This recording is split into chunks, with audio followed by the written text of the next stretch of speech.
And welcome everybody to God's Views on Political News. It's so great to have you here today. Bill, are you like in a campsite or where are you? No, I'm actually in the same place that I've always been. It's just that Brandon is trying to up our game here. He's got me in front of a monitor that looks like I'm in some lodge in the mountains. And It looks nice. yeah, it looks nice. Actually, Beth and I are hopeful that soon we'll start to build our little log cabin in the hills. So maybe it'll look something like this. You'll have to come out and see us sometime Absolutely. after we get it built. I know. We'll vacation. We'll look forward to it. Now, people are coming in. Jeffrey is saying shalom. Dawn is saying good day, everybody. Robin's saying hello. Nancy is saying greetings from Walla Walla, Washington. I always like that Walla Walla, Walla Washington. Walla, Washington. I've actually been there. I've actually been to Walla Walla, Washington. Spoke out in that area a long time ago. So anyway. Wow. Now, Just Deborah FYI. says she loves the backdrop, and we love it. Bethany says hello. I guess she doesn't like the backdrop. No, I'm just kidding.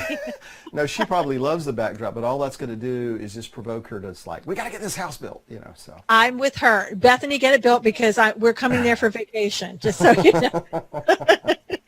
Well, it seems like the weather has taken a turn. It's hot where you are. It's cold where we are. So I don't even get it. It's hot, Hot. like July hot, and it's only May. So that's not a good portent for the summer. No, it's not. But I'm hoping here that we're going to have a cooler summer. Our summers can get extremely hot, sometimes like in the hundreds. So I'll take. I guess we'll take what we have right now, so that later on that it'll be a little bit better. Yeah. We'll see. And just telling everybody, I'm looking over at the comments. That's why I keep looking off. So anyway, just That's so what you Bill know. wants you to believe. He's actually got a game going over there. I don't know, but. Yeah, right. Speaking of game, let's move on into the news because we got a lot of game, it seems to be going on within Congress and everything that we need to talk about. I want to talk about Justin Amash. And he's a representative. He's supposedly a Republican. I call him a rhino. He's with the Freedom Caucus. And I guess he needs a little attention because over the weekend, he started tweeting, and he had about 13 tweets. Now, I want to show you one tweet that he did that kind of stands out above everything else. So if we can put that tweet on the screen, that'll be great, and everybody can see what he said. So if Brandon has that tweet for us. I think he's trying to pull it up there. Okay, there we go. You need to get rid of your logo in the middle, Brian.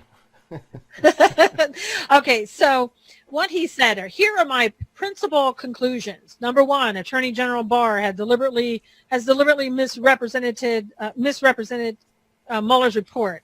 President Trump has engaged in impeachable conduct. Partisanship has eroded our system of checks and balances. Few members of Congress have read the report. All right, so we can take that off the screen. Bill, I read that, and his 13, I guess 12 after, I'll be correct about that, 13 in all tweets, and I was just angry by this attention-seeking behavior. Any opinions that you have before I get started and continue on with my rant? Well,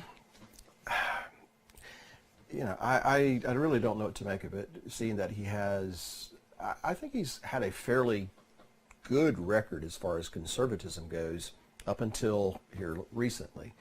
As far as the tweets and all, I mean, it sounds like Democratic talking points, more or less.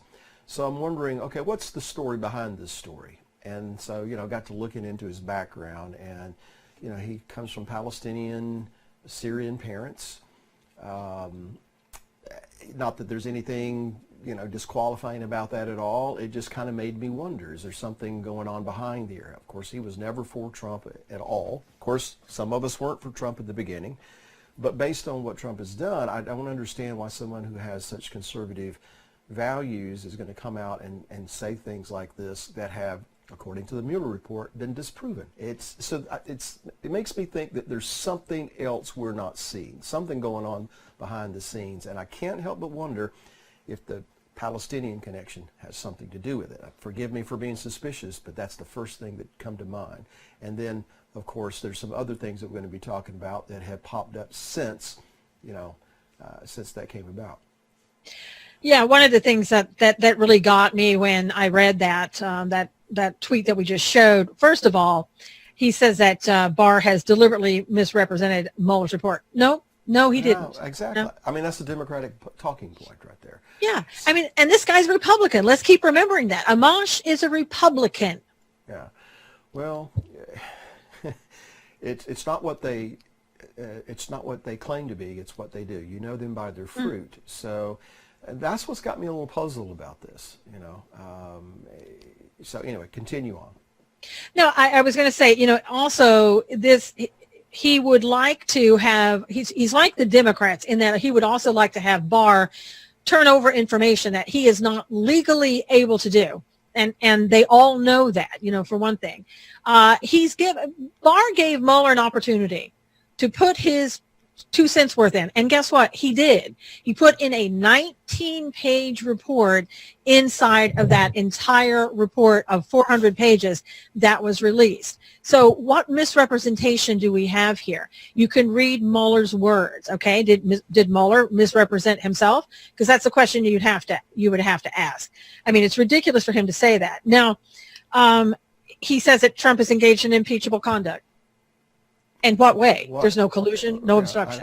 Exactly. Again, he is echoing everything that Nadler and Schiff and all these guys are saying. But correct me if I'm wrong in this, didn't offer any substance to back those claims up. Just made the claim. Didn't really say, here's why. Here are the impeachable offenses. Here's how Barr misrepresented the Mueller report. There's something behind the scenes. I'm telling you, there's a story behind this story somewhere. Yeah. Well, Amanda says he's a tare among the wheat. Absolutely. Janet says, as in many areas, things going on behind the scenes, as always with the Democrats. Kelly says, lawlessness, why don't they go and see the unredacted in the secure location? Kelly, why don't they go and see what the public saw? The Democrats Right. haven't even read that. Right. So. That's... Hey, didn't I see something, and I was busy doing some other things yesterday, but didn't I see something where on the House Judiciary Committee they were actually reading conclusions from the Mueller report and actually saying or reading from the statement that there was no collusion found or there was no connection found, or did I just miss something there? No, they were doing that today. Nadler was reading the part of the report today because they were really mad that Don McGahn wasn't there to testify because they had subpoenaed the White House counsel, and the president asserted the executive privilege, which he has every right to do. And also, you don't have your attorney going and testifying. That's what attorney-client privilege is all about. You don't have your attorney sitting there telling you what the conversations were.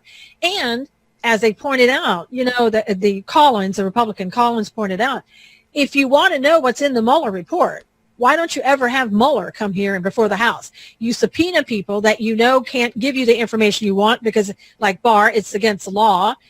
You sit here and you want Don McGahn to come here, who's the attorney, White House counsel. He's already testified in front of Mueller for 30 hours.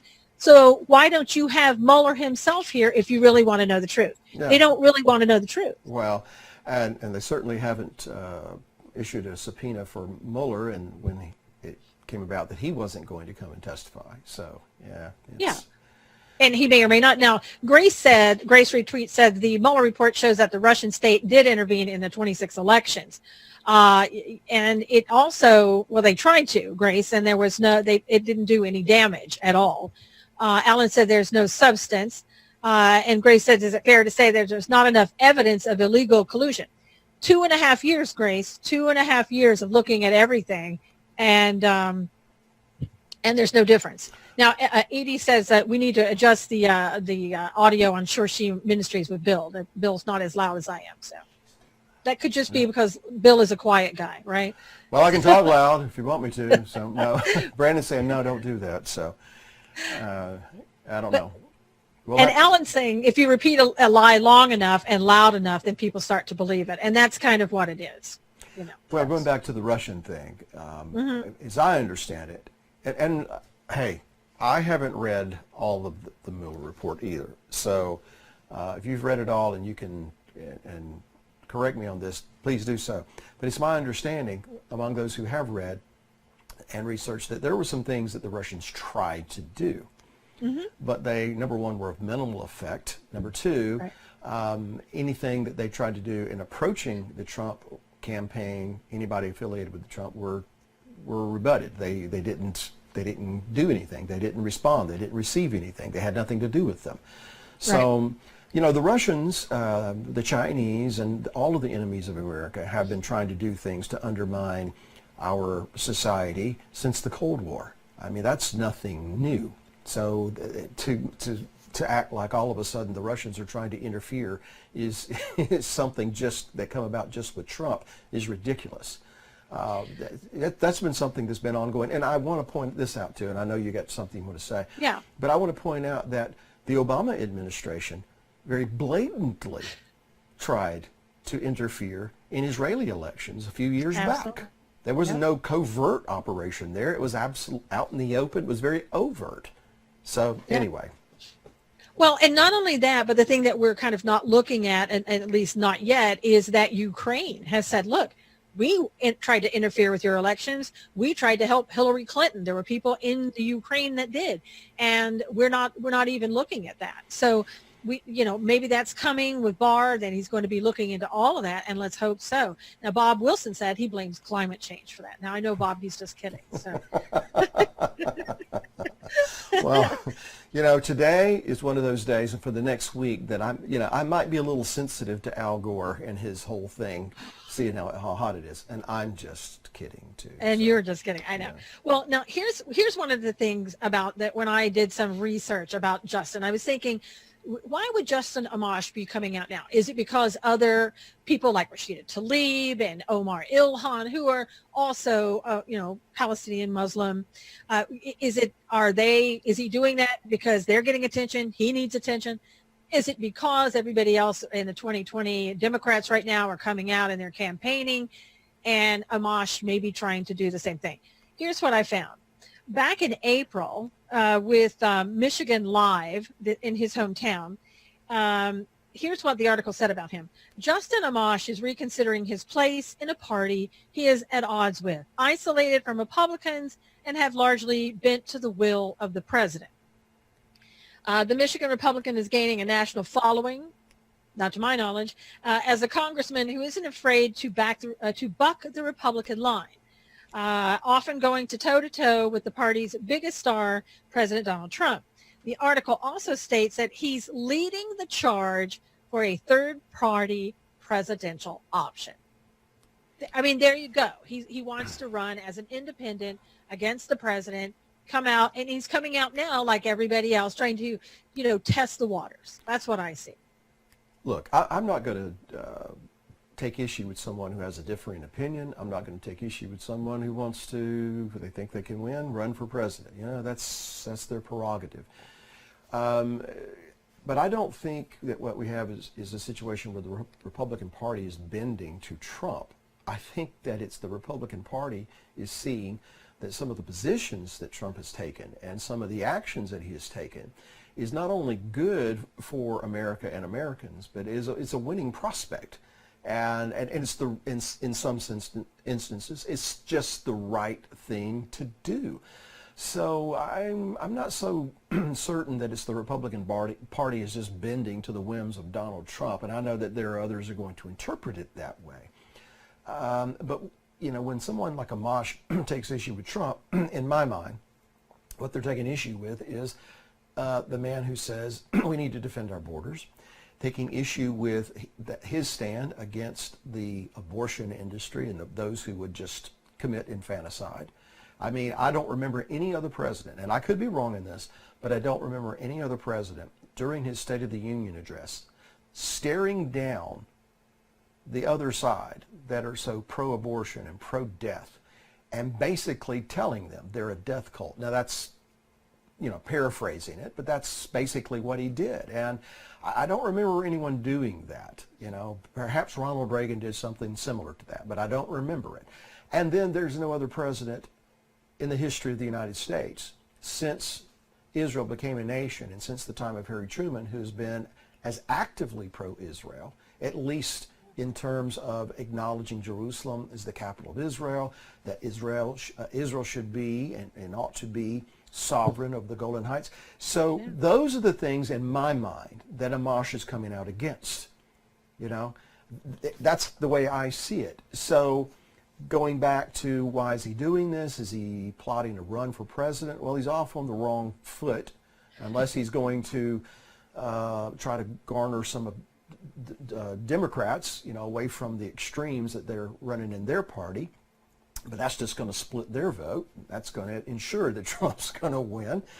Or is it something else? And again, and I know this sounds awful, but here's my suspicious nature coming out. I'm just kind of wonder if it isn't something to do with the position that Trump has taken on Jerusalem, the position that he's taking on the Golan, and the fact that these Palestinian sentiments, Christian or otherwise, run in the Amash family. So he can't help where he comes from, but I have to wonder if that doesn't factor into this. Now, Kelly says from YouTube, first, the Obama Attorney General refused the visa to the Russian attorney that met with Trump's son and then allowed it. I think our government helped try to trap Donald Trump. And we now are hearing that, Donald Trump, like he said, he was spied on. They do have recordings, I believe, of Donald Trump speaking at times. And so, that is all something that hopefully, again, is going to come out. Now, the other thing about Amash that I think that is coming out that I found was very interesting, Bill. I don't disagree with you in regards to his sentiments towards Israel. And, again, we have Rashida Tlaib coming out and talking against Israel, Ilhan Omar and others. Why not throw your hat in there with them? That could be his opinion. But I also found that he has a significant business interest in China. That may be harmed by Trump's America First trade policies. In his, this is from the Big League Politics now, where I'm getting this information. In his financial disclosure forms for the year of 2015, he was shown as receiving up to $1 million in annual income due to his ownership stake in the Michigan Industrial Tools, and that is a parent company of Tecton Tools, which the Amash's family business directly benefits from Chinese manufacturing. Okay. Follow the money, and there you may have it. Yeah, you could be onto something there. Well, and then with the tariffs going on, with the tariffs on China, that's impacting his business. So he's not going to like having President Trump there, and I'm sorry. with impeachment. No, I'm just saying that he was crying for impeachment. Well, it's funny when you start getting in people's pocketbooks. They start coming for you. Yeah, you learn what's really important to them, don't you? Yeah. Yeah. Well, again, I'm convinced. I don't know what it is, but I'm convinced it's not the Mueller report that's got this guy saying these things. It's something else. Yeah, absolutely. I think it's a combination. I think it is maybe wanting to be president, just testing the waters and see if he can get support for that. Number two, with his feelings, anti-Israel feelings, along with the other people, like I said, Rashida Tlaib and Ilhan Omar, and also the China connection. I mean, it doesn't have to be just one. It could be all of those. Now, what I do like about it is that the House Freedom Caucus voted to condemn him yesterday for speaking about impeaching the president and saying the things that he did. I thought that was great. Finally, we have some backbone coming out of the Republican Party. We've said this before. Let's say it again. Think what you will about Trump. The guy says what he thinks. And with all of his warts and flaws, and we all have them, you, I, everyone has them, his are just, in the public eye, and under intense scrutiny. Yeah. But with all of his warts and flaws, the one thing that I really respect about Trump is that he says what he's thinking. And sometimes it comes out in Twitter and in a way that makes me want to stick a fork into my eye. But it's what the man is. It's who he is, and it's what he's thinking. And I respect that. And so far, he has pretty much, as the courts will allow, and as Congress, the little bit that Congress has gotten involved with things, he's pretty much done or tried to do what he said he was going to do. And in doing that, this is where I was getting to. I think his courage to just put it all out there is encouraging others to display courage as well. Because, if you're going to encourage somebody, you have to have courage. All right? And that's what he's doing. He is encouraging people to take a stand. And I hope that grows. I hope it permeates the Republican Party. I'd like to even think that it might even inspire the so-called moderates on the Democratic side of things to take and have the courage to do what's right. For instance, this governor in Louisiana who's a Democrat, he may end up signing a bill that is similar to what we see passed in Alabama and Georgia and Missouri that would severely limit people's access to abortions, and he's a Democrat. So it's amazing what one person can do when they just exhibit courage. So, there's my cowardly lion impression. Courage. Anyway, my wife is probably she's probably doing this right now. Oh my Lord, I can't believe you did probably. That. Now, Deborah said, I agree 100%, Bill, and he is setting a precedence we all need to follow. And he is. Now, Robin said, I want Trump to keep tweeting what he thinks, even if I cringe sometimes. Well. And I absolutely agree with that, as it should be. I'll take that. That's fine. Now, Brenda Liz says, shalom. And Brandon, if you could you check the connection with Periscope for me? Because I'm not getting that on my screen. I'm having to get that from my phone. Just make sure my Periscope is still up and running over there. One thing, too, when after Amash did this 13 tweets and got everybody all excited and everything else, we had Rashida Tlaib come out and tweet back to him. And I don't know if Brandon can bring that up on the screen of what Rashida Tlaib said. But, yeah, and we have to take out that, there we go. It said, Justin Amash, come find me at 1628 Longworth. I've got an impeachment investigation resolution you're going to want to co-sponsor.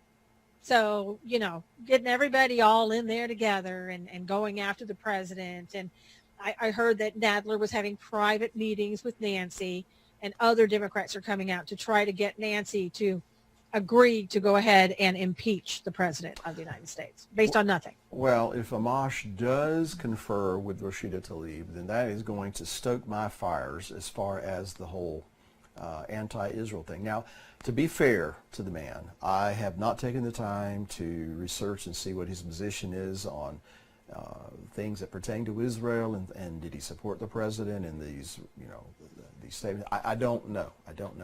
It's just that I do know that when you identify as a Palestinian, even a Christian Palestinian, there is, generally speaking, an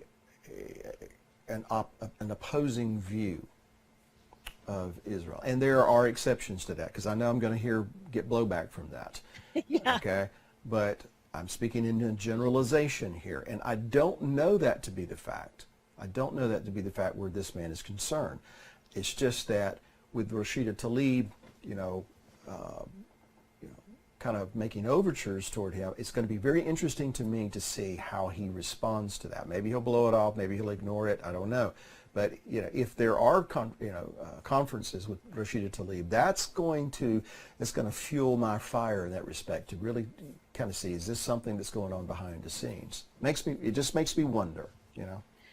Now, Robin on Periscope says, I want Trump to keep tweeting what he thinks, even if I cringe sometimes. And she said that Rashida Tlaib drives her nuts. She needs to go. Yeah, and I think she drives a lot of us. She drives us all nuts. Yeah. It's just a matter of how much we can take it. Jonathan said it's time to impeach a lot of Democrats for treason. And Linda said, apparently impeachment is the issue that Dems will be running on in 2020. And I think so. And that's why, Linda, exactly why we're seeing so many hearings, why we're not having Mueller come and talk about it. Mueller could just put everything to rest right now. He can say, you know what, I gave my opinion, 19 pages, nothing's changed. I didn't find collusion.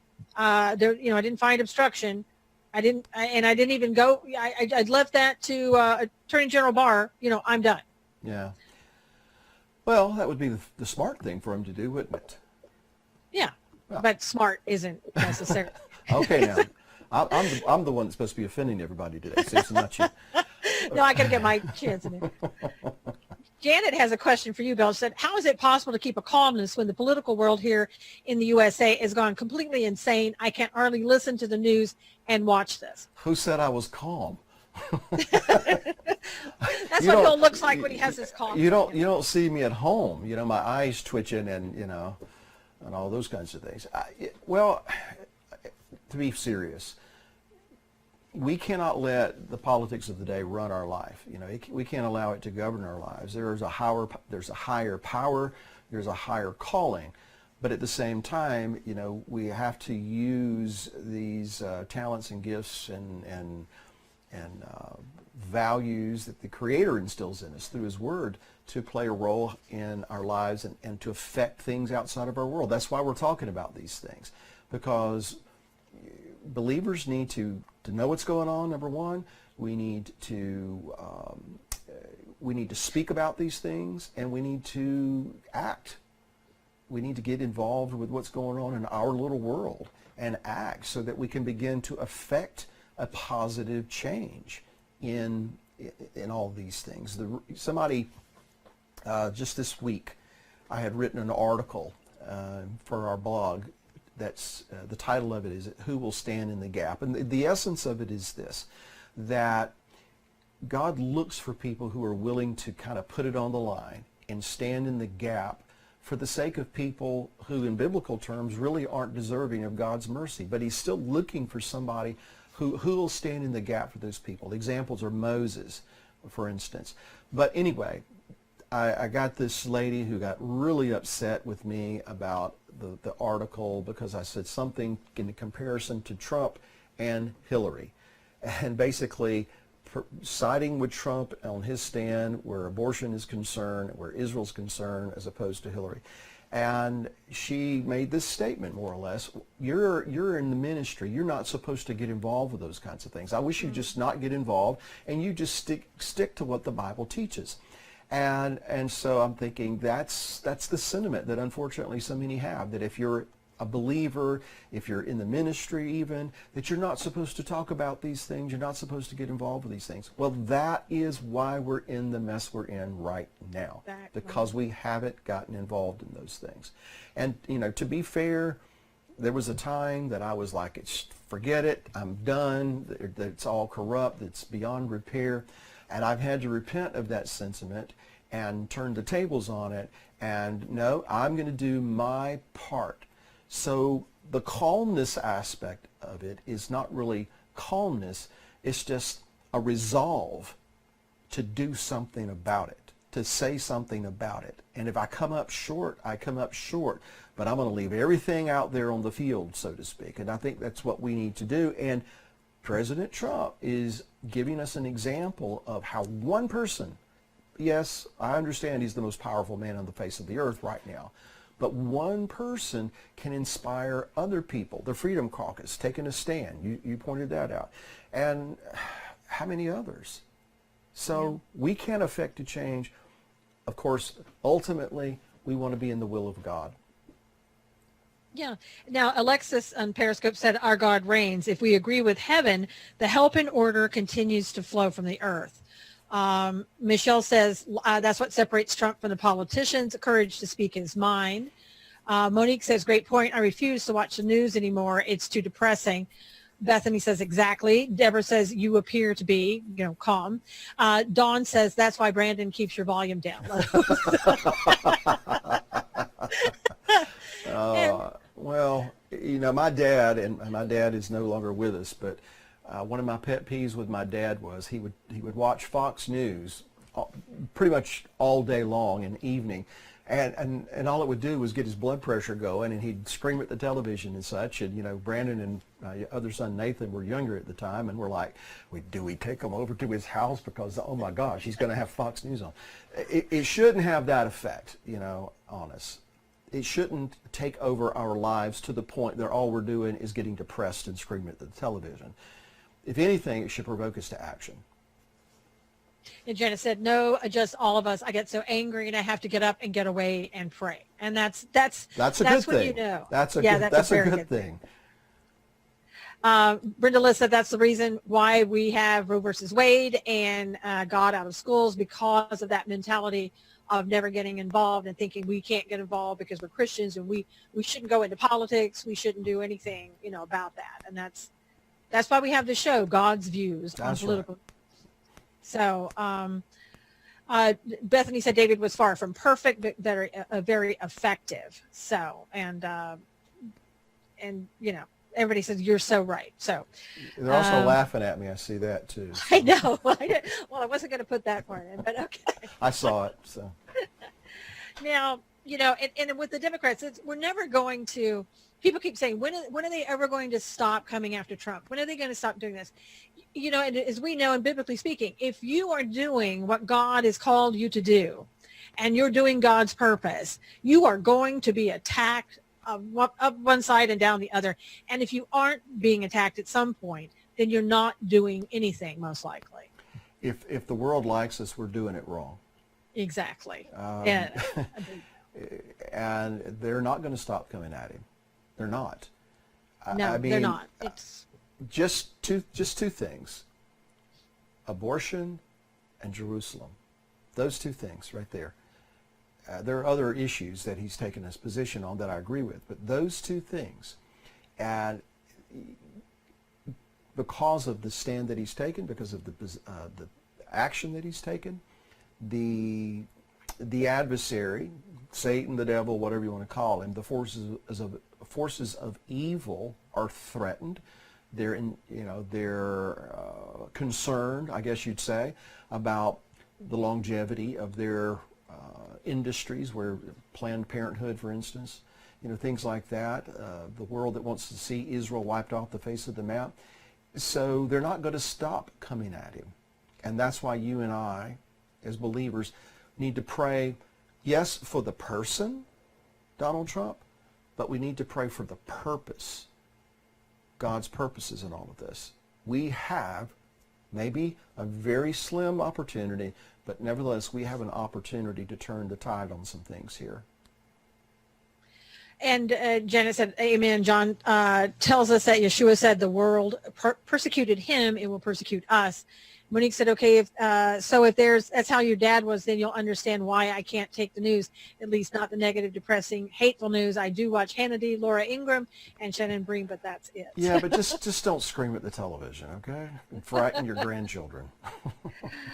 I know, exactly. But, there's a lot that we see, and there's a lot that we are filled with the news, and it is mostly all negative. If you watched the rally last night, you got to see some really positive things. You got to feel really great about the country. Donald Trump is a very positive individual. He was talking about all the positive things that we're doing in this country, and all the positive things that we're doing in this country, despite the fact that the Democrats, the elitists, the globalists in Congress, and otherwise are trying to do everything that they can do to prevent this president from benefiting the people in this country. Well, someone who has been targeted in the way he has and has been investigated to the lengths that he's been investigated, to find out that he's human, and that's about it, that's pretty good. Yeah. I'll take his imperfections. I'll take his tweets. I'll take his past, moral failures even. I'll take those against 125,000 babies being murdered every day. I'll take his imperfections over that any day of the week. Yeah.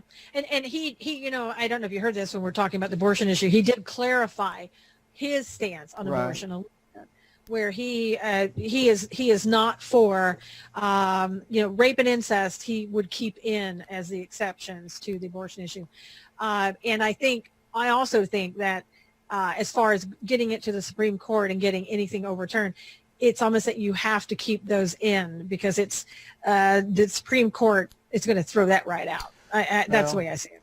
Maybe. I'm going to disagree with the president on that, just because I don't think that, just because there's someone did something that was awful and illegal, I still don't think it gives us the right to kill, and I know that, people are going to have differing views on that, but that's just how I see it. But someone's made the statement, and I'll paraphrase somebody in the comments earlier, if we're in concert and in sync with heaven's will, then we can see victories where we wouldn't think we would see any. So, right. When you have the governor of Alabama, the governor of Georgia, potentially the governor of Louisiana and Missouri and some other states taking these very bold steps, I think that's sending a signal. And by the way, Planned Parenthood and all the abortion people are freaking out. Because money again. Well, that, and if Ginsburg goes, whoa, Nelly, as Keith Jackson used to say. Yeah, I know. They're really worried about that, so much so that, they say that Ginsburg is there in the, doing her job every day. I'll have to take their word for it, because nobody has seen her. So I will guess that she's there. And Alexis over on Periscope says she thinks that the president is right, and so does Robin. And that issue is one that kind of goes back and forth, with people, and so it's going to be a highly debated issue. It is among just regular people. When it gets to the courts, if it gets to the courts, it's really going to be a highly debated issue. Now, I wanted to move on a little bit to another topic, which is a huge topic, a huge concern that's going on with people, and that is censorship and censorship of conservatives. Bill, we seem to be coming back around and talking about this topic a lot, but are we ever going to get anything done about it? The latter part of the question, I don't know. I mean, you've got Facebook and Twitter. I guess you could make the argument that they're businesses, and the business has a right to choose who they want to serve and all those kinds of things. Although, if you're a baker in Colorado, that doesn't hold water. Mm-hmm. But whether we'll get anything done about it, I don't know. But to the issue of our conservative voices being censored, there's no doubt about it. Yeah, and I think there are a lot of people who are looking at this now and saying, look, I know it's your business, but you're such a large tech empire out there that this is now becoming more of a civil rights issue, that they're trying to say that our voices, our First Amendment, our rights are being violated, and they want to look at it more as that, because, again, these tech giants are so big. Google, Facebook, Twitter. I know that you saw an issue and you brought point of being conjecture. It's pretty much an established fact that they tried to silence her on Facebook.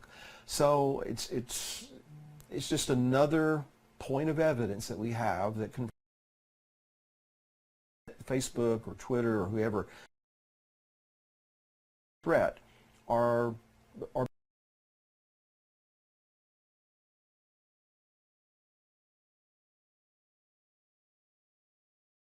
mistakes with some of the other voices that are coming from the other side of things. Isn't that amazing how that happens? No, we have something that, Brandon, if you can put up on the screen, this is something that was also in that article about Candace. Now look at this.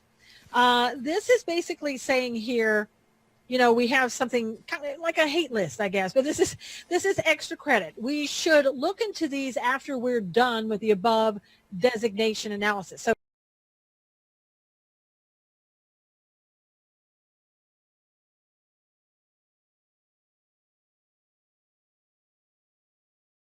Candace Owens, there's her name right there on the left-hand side. What location, what they're known for, conservatism, affiliated hate entities, are they still active, that type of thing. So, they're going after Candace Owens Owens, and they don't think anything about it. And you're right. They say, "Oh yeah, it's just we just had a mistake, and that's it." Well, And not much yeah. of a mistake. And apparently, Periscope is making some mistakes today as we're trying to talk to you right now. Yeah, because exactly. because our feed getting cut off. I don't know. That might be some technical issue. I don't know. I That probably it happens to shouldn't have said me that. on a daily basis. People Yeah. can't find me, and if I talk about a particular subject on Periscope, suddenly it freezes every time. So it's I guess those are just technical issues. Just technical issues. Mistakes. Mistakes, just mistakes. But it happens a lot. It sure does. Now, one of the other things, Candace Owens isn't the only thing. Isn't the only person that they're going after. I don't know if you remember Michelle Malkin. She used to have, Twitchy, and she was on Conservative Review. She has been, long before Candace Owens came along, she's been the one who has been speaking out for conservatives, and Michelle and Candace are a lot alike because they are like in your face. She's a pistol. That's right. Yeah, we're going to tell you we're going to give you the truth, and you can choose to listen or not. So let's, I have a little about a minute and a half to minute 27-second video that I want Brandon to roll for us on Michelle Malkin. She was on the Laura Ingraham angle the other night. So if we can get that up. The Constitution prohibits the government from censoring much of the speech that we've come to know and love, but Facebook is imposing its own Silicon Valley brand of political correctness on its own social media platform. And Facebook banned provocateurs like Alex Jones, Milo, and even Louis Farrakhan. And now the social media giant is going a step further by censoring conservative commentator Michelle Malkin. Forget this, opposing Facebook censorship. Michelle joins me now. First television comments about all this. Michelle, in the post that was taken down, you said, "I don't know how long it will be until I'm next." So I loved it. You kind of taunted them and you demonstrated what was going on. But are you now on the verge, do you think, of being just banned on Facebook? Yeah, I think a lot of us are. And I think there's a commonality among many of the people who are being targeted on Facebook and on Twitter, on social media. I even have to worry about my own website at michellemalkin.com, which is hosted by WordPress, which is now going after people based on their ideological viewpoints. I do believe, Laura, that this is an existential battle. And I'm not saying that just because it's self-serving, because I've made a living over the last 20, 25 years, a lot of it online, and never had to worry about this kind of deplatforming. I'm saying this because we need a vibrant marketplace of ideas. We need an informed citizenry for a constitutional republic to function. And when Facebook and Silicon Valley overlords have their thumbs on the scale of free speech, that is a concern for all of us. Look, there's a lot of people who've been deplatformed that folks out there might be uncomfortable with. But all I did that caused Facebook to censor me, Laura, was simply stand up for a couple of my friends, Laura Loomer and Gavin McInnes. And now even I, using my Facebook platform that has 2.1 million followers, cannot even mention their names without being accused of violating the quote-unquote community standards of Facebook. So there you go. And Bethany pointed out, she said, Facebook went down as soon as we started mentioning censoring conservatives. And it was a Periscope went down. mistake. It was just a coincidence. Just a coincidence on all the platforms. Yeah, and there you go. Michelle Malkin, 2-point-some million people who can't even say the names Laura Loomer or anybody else for fear that she is going to be censored. Well, number one, that accentuates the need for someone who has the means and the know-how to put together some kind of a social media platform that is friendly to conservative voices. So hint, hint, anyone out there with $1 gazillion that wants to do that. Oh, so This is Clout Hub. This is a Clout Hub. It's an app on your phone. This is it's a social platform run by a Christian. I'm not getting paid to do this either. Run by a Christian, and they don't censor voices. They don't censor conservatives, and they don't censor any other voices. I've been on that platform now for a couple of months. And they're going to get to a point where they can have live streaming from there. Hopefully we will have our show there as soon as they start doing that. And we need to be able to do that. I've had discussions. This will scare you, Bill. I've had discussions over there that are very civil, like it used to be, the good old days that we used to have a conversation and agree to disagree. I've been able to have those conversations on Clout Hub. I would suggest everybody go there today. Download the app, get on there. It's simple. It's just like using Twitter, and I think you'll love it. So check it out. All right, well, you took me by surprise there. When that first came up, I thought it said Cloud Hush. I was like, what did I say? What did I say? Did I pick up the wrong one? Well, you got to admit, CLOU, it's, it's close, anyway. And they think it's Cloud Hub too, and I have to say, no, it's Clout, like you have clout. Yeah, well, the second thing I was going to say there, in this vein, is that in the very beginning, when God breathed the breath of life into man, he became a living soul. There are some Aramaic translations. Aramaic is a sister language to Hebrew that translate that. And God breathed the breath of life into man, and he became a speaking spirit. And here's why I feel that's important. Because the adversary wants to silence us. He doesn't want us to be a speaking spirit. He doesn't want us to take the things that God has given to us and the revelation that he's given to us and the information and wisdom that he might impart to us. He doesn't want you and I or anyone that's a believer to speak of these things, to speak of the truth. And, first and foremost, we're talking about God's truth, the biblical truth. He doesn't want us to share those things. But in these things that we are discussing here today, there is a biblical truth. First, we were talking about abortion, or we were talking about abortion and other things. But life, being pro-life and speaking out against the evils of abortion. And here, where we're using different platforms to talk about such things, whether it's abortion, whether it's Jerusalem, whatever it may be, if we're being throttled, that's the adversary who wants to silence us. He wants to shut us down. Now, he's working through people, and I'm not calling them the devil. I'm just saying that that's what the adversary does. And so we need to redouble our efforts, and we need to make sure that we refuse to be silent. In whatever situation we find ourselves in, on whatever platform we find ourselves on, we need to make sure that we're speaking the truth and not be intimidated by the threat of being shut down on Facebook or Twitter or what have you. Yeah, we can call it the spirit of Antichrist. I think that would be fair to say. That's what we see in people who want to shut us down and don't want the truth spoken. Now, Rainbow 777 said we need to contact the Congress people in our districts. I don't even know if that works anymore, Rainbows. I understand what you're saying, but it just seems like we don't have our Congress necessarily trying to help us. And the president is certainly aware. And there is there's a website now that the president has set up for us to go to and let them know. I think it's whitehouse.typeform.gov, I believe. If you feel that you are being censored on any platform, they want to hear about it because they intend to do something about it. I just think we need to do it quickly. 2020 is coming up, and we need to get really fast. Now, Cindy said, wisdom is important. Maddie said that's right about wisdom and things that are happening. Nancy said, well, at least their expressions are pleasant and not something obscure. We'll just be thankful for the two of them as the rest of us are not on screen and thankful to be back. That's when we went off screen for a while. Rochelle says she's going to check out Clout Hub. Thank you for that.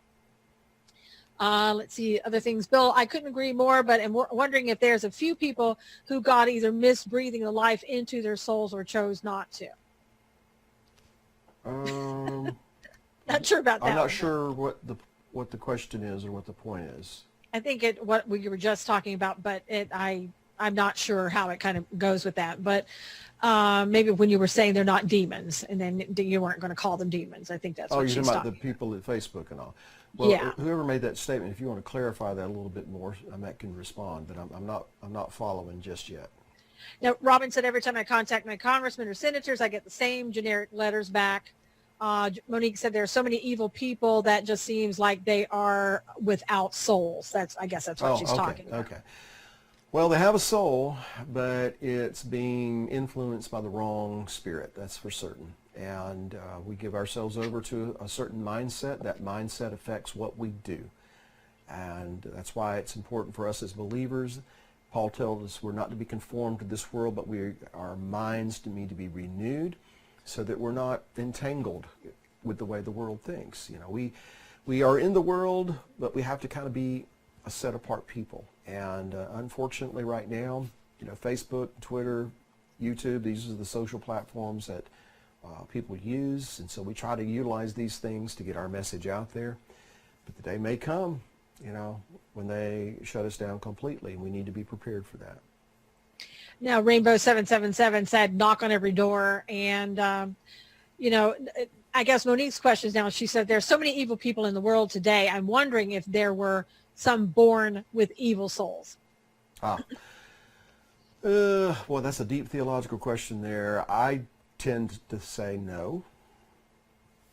I just think that, you know, people embrace things.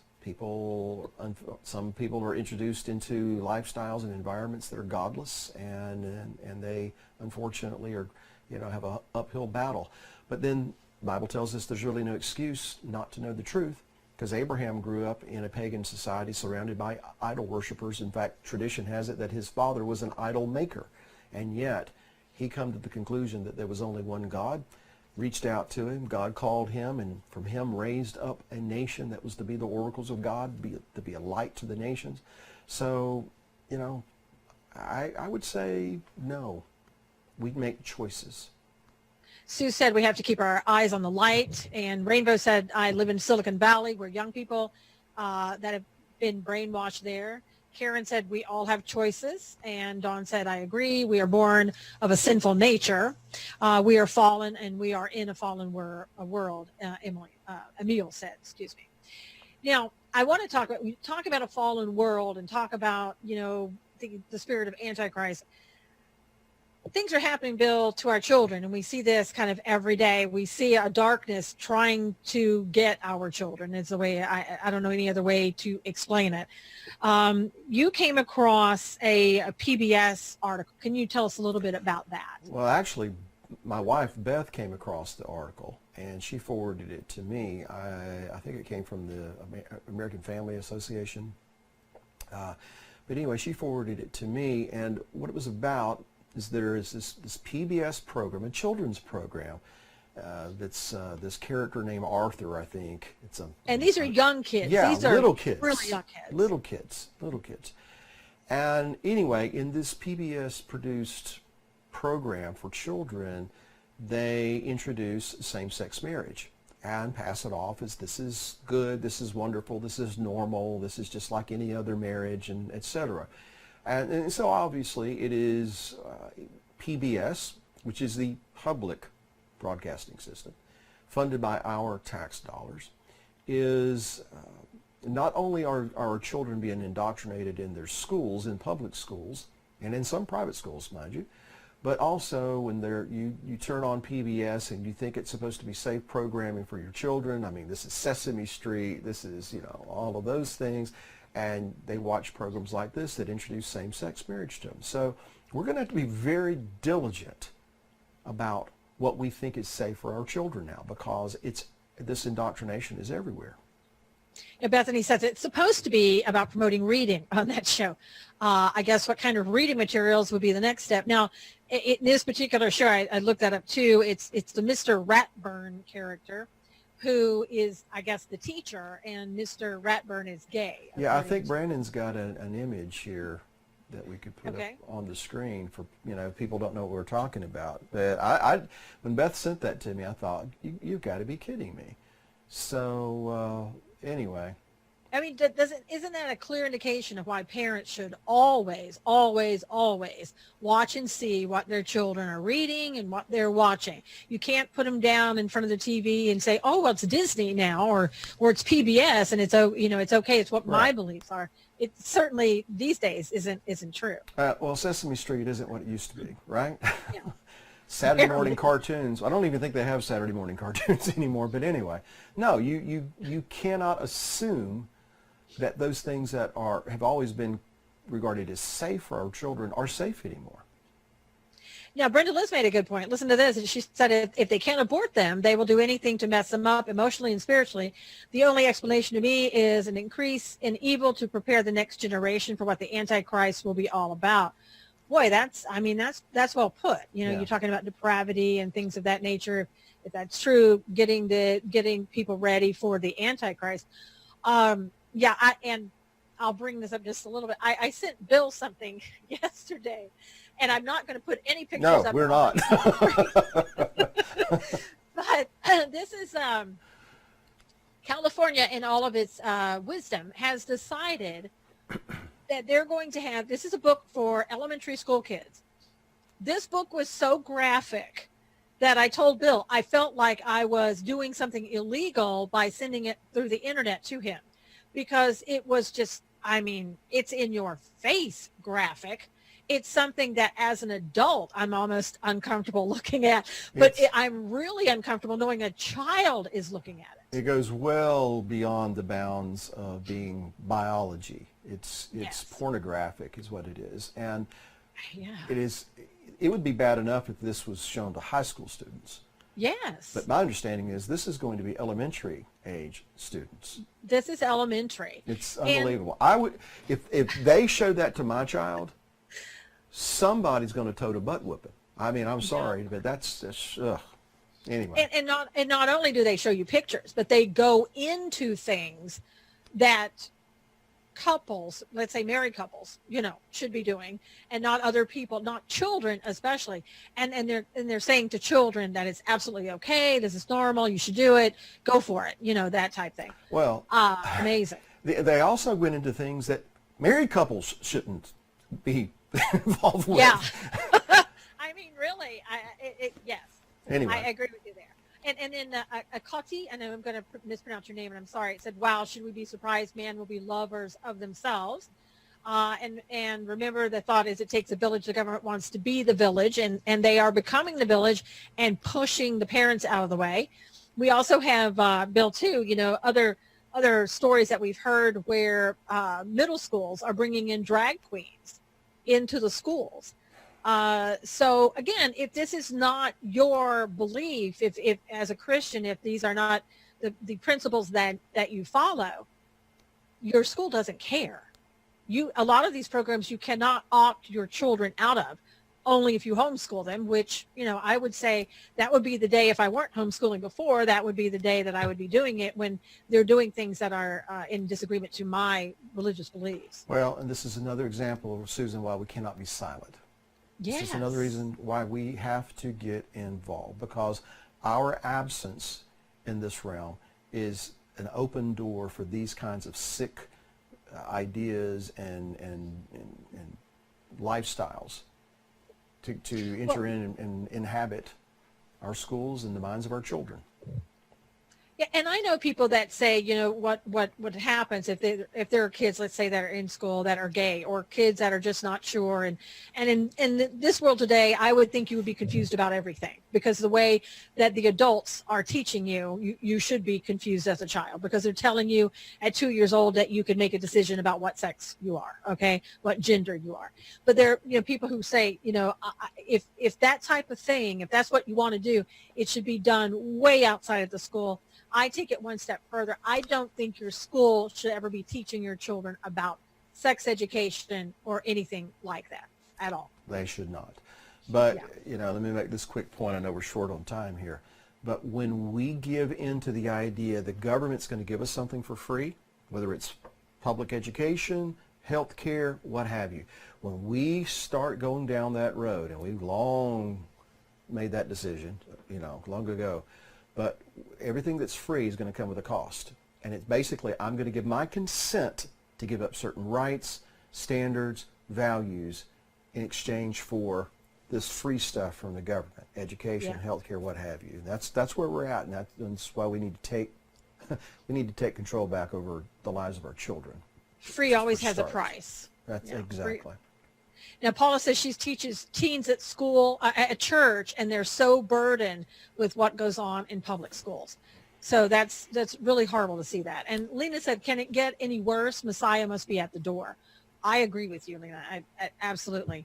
Robin is saying even homeschooling parents need to make their voices heard. And they Absolutely. do, because they're not going to stop just at the public schools. They're going to, California is trying to get into your homes now to tell you what to do there. So absolutely, Robin. Monique said they started doing this in Cambridge, Massachusetts in 2008. Parents were fighting tooth and nail to ban the teachings, and some got arrested for protesting. Some demanded to be notified in advance of the teachings, but the schools refused to do that. That's just not right any way, shape, or form, in my opinion. That's tyranny. That's tyranny is what it is. Now, Linda says it's a good day from Linda, and Tuesdays are always better with Bill and Susan. Thank you, Linda. Oh, you're now my new best friend, Linda. So. Now, Lena said her eyes and ears are tired of seeing evil grow. I've had a hard time encouraging my 18-year-old son about his future. And that's where it gets really sad. You know, when you see the depravity, you see these things being taught by progressives in our public schools, and then you yourself feel like, wow, what's the future going to be like if this is going to be the way it is? And that's why, like you said, Bill, that's why you should be getting out there. You should be speaking out because of these things. Well, and I guess we're going over time today a little bit. We're going over time. That's okay. All right. We can't go too far over time, but we'll go over time a little bit today. We'll go up 2 hours just because you said I can't today. But we're talking about that. So what was I going to say now? See, have no idea. It was talking there. about and it feeling was- discouraged because, you know, that's why you need to speak out, because you feel discouraged about what's happening to the kids. Well, That's- I don't remember what it was now. It was there. It was really like a poignant thing I was going to say, and Maybe next time. One other thing I did want to talk about before we go is what's happening in Washington State School. That is something, you know, while we're not talking about sex education, a Washington school district promoted Islam through a Ramadan policy that provides special privileges for Ramadan students. And this is after CARE called them, that's the Muslim Brotherhood called them, various changes in policy and practices that would benefit the Muslim students during Ramadan were made. They wanted the children to have safe spaces, to let them quietly slip away from the class and go pray, privately offer information about nutrition during Ramadan, get a lesson on Ramadan, things of that nature. So in other words, everything was pro-Ramadan. It was pro-Islam students. And the other students, doesn't matter what their beliefs were, what they were thinking. This is Ramadan, and we're going to teach about Ramadan. That was in a Washington State school. well, this is why Beth and I, and primarily Beth, does the work. This is why we homeschool. You know, I know that some people can't do that, Right. but you know, the tyranny of municipal governments, state governments, particularly in liberal controlled, you know, municipalities and states, and even, you know, to a large extent the federal government. I'm not going to turn my most precious possession, and I hate to use the word possession, but you understand what I'm trying to say, the things that are most dear to me, I'm not going to turn them over to that kind of an indoctrination and that kind of, in my view, abuse, just because it's convenient to send them off to school. And I realize that there are many people not in the situation I am. They can't do that. They have no other options, and my heart goes out to them. But we need, those of us who are, say, like in my position, in Beth's position, or yours, we need to help these people make their voices heard, to fight against this kind of tyranny. I don't know what else to call it, because they certainly don't make those accommodations. By and large, they don't make those accommodations for Jewish students. They don't make those accommodations for Christian students. In fact, Christianity is seen as oppressive at this point. What that was saying that this particular state, this federal government, this whole public school system was establishing a superior race, and that was Islam, and this was happening during Ramadan. Now, thankfully, there was a legal team working on that, and they sent a cease and desist letter. They will be sued for First Amendment violations if they don't stop. And those are the type of things where if you're a parent, you go out and you get a First Amendment, rights attorney that will come in there and fight for you. And that's, parents like that who do that, God bless them that they're continuing to stand up and fight. Otherwise, you're going to be having a one religion in your school that you may not want to have, be taught there. And somebody says, I'm so glad I don't live in Washington State. Janet said that. And it said, oh, really well, let's do the same for Passover and the Feast of Yahweh in the fall. Yeah, and she was being sarcastic. Yeah. And they're not going to do that. Most likely not going to happen, but, Yeah. And Monique was saying one father went to the school to take his daughter out. This was at another school she's been talking about, and was arrested. His daughter was taken into custody by CPS. And somebody else had said they told their child, to go ahead and walk out if something like that happened. And if they reprimanded, they would, take care of that and would make sure that they wouldn't be punished by them, by the parents. And Rochelle said back in the 80s, I walked out of my 4th grade class when teaching evolution. As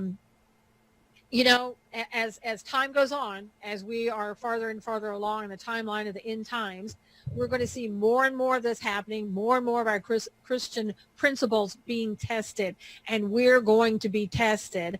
And like you said, and we said before, we need to continue to stand up. You need to fight these things legally. You need to try to get, if it's involving your school, to get them to listen. And if they won't, you get yourself an attorney, you get other parents involved, and you take back your schools. Well, as we've already mentioned in this program today, one person in the right situation, right position, who has the courage to take a stand, will encourage others to follow them. Absolutely. Amen to that. So we are out of time. We ran over a little bit, but that's okay. I know Bill's got something to do, and we're going to keep him from Bill's doing always that. got something to do. So. I know. Always got something to do. If you will, everybody, thank you so much today for your comments and your questions. If you will, please, wherever you can, whether it's Twitter or, Facebook or any other platform, please tweet this out, share the program with everybody.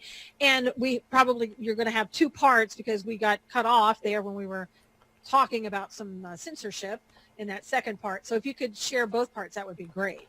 Well, and Brandon can correct me if I'm wrong on this, but if for some reason, something like that happens, our website is going to have this program. I know that, Susan's website will have the program. So you can always go back to one of those websites and you can watch the entire program without any kind of interference. Isn't that correct, Brandon?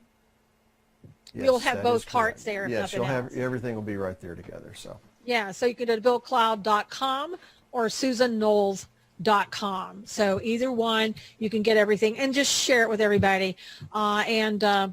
Next week we hope that we won't be censored and we'll be able to have the whole program for you. Yeah.